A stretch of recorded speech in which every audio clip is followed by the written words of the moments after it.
My name is Abhas Chandra and you are watching Judgment Saga.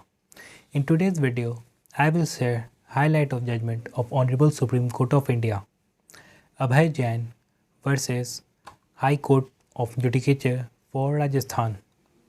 In present case, the appellant was a judicial officer. A notification inviting applications for District Judge Examination 2013 was issued on 19th day of July 2011. The selection was to be made from amongst the candidates of the advocates quota under the Rajasthan Judicial Services Rules 2010.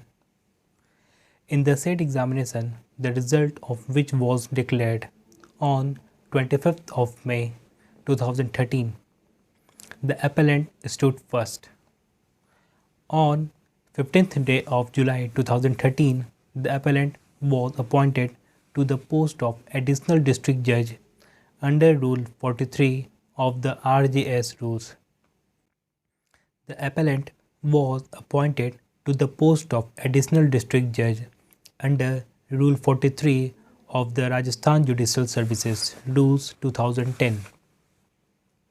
Read with Article 233, Clause 1 of the Constitution of India and as per the Rules 44 of Rajasthan Judicial Services Rules 2010, the appellant was to be on probation for a period of 2 years. By an order, the appellant was posted as an Additional District and Sessions Judge number 2. Then, on 5th day of May 2014, the appellant was posted as Presiding Officer, Labour and Industrial Tribunal. He was thereafter by an order appointed as Sessions Judge, Anti-Corruption Department, Bharatpur, on which post he joined on the 25th day of February 2015. Discharge of Judicial Officer. Every judicial officer is likely to commit mistake of some kind or the other in passing orders in the initial stage of his service, which a mature judicial officer would not do. However, if the orders are passed without there being any corrupt motive, the same should be overlooked by the Honorable High Court and proper guidance should be provided to him. Discharge of Judicial Officer. Allegation of misconduct in granting bail to an accused. Plea that appellant was discharged on the basis of comments and observation in Annual Confidential Report 2015. However, on the said Annual Confidential Report itself, discharge from the service was mentioned and Higher Judicial Committee, even prior to the submission of 2015 Annual Confidential Report, already recommended discharge of appellant. The Annual Confidential Reports were not communicated to him within reasonable time. Inquiry judge of the disciplinary proceeding against appellant was also a part of Higher Judicial Committee, which had to provide recommendation regarding discharge or confirmation of judicial officers. Appellant was never granted an opportunity to improve and there was no intimation to him about his performance being unsatisfactory. Complaints filed against appellant were never communicated to him. Appellant was not at fault in granting bail to the accused as bail order was based on the non-grant of prosecution sanction.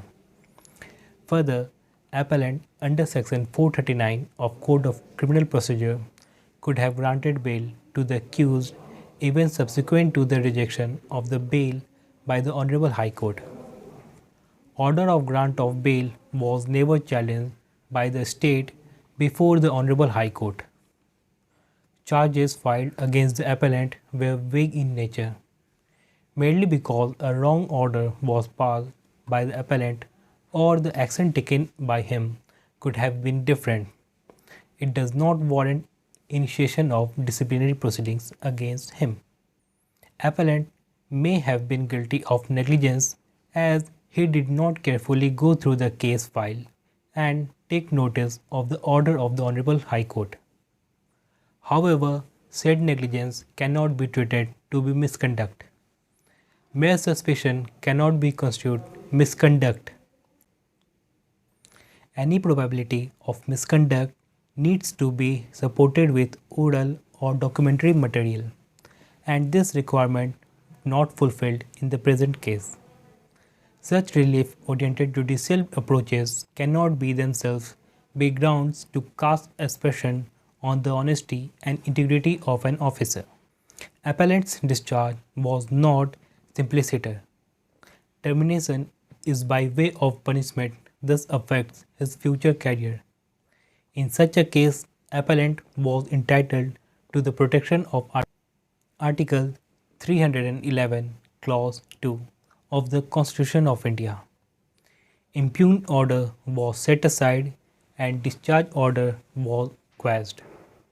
Appellant be reinstated with all consequential benefits, but entitled to be paid only 50% of back wages.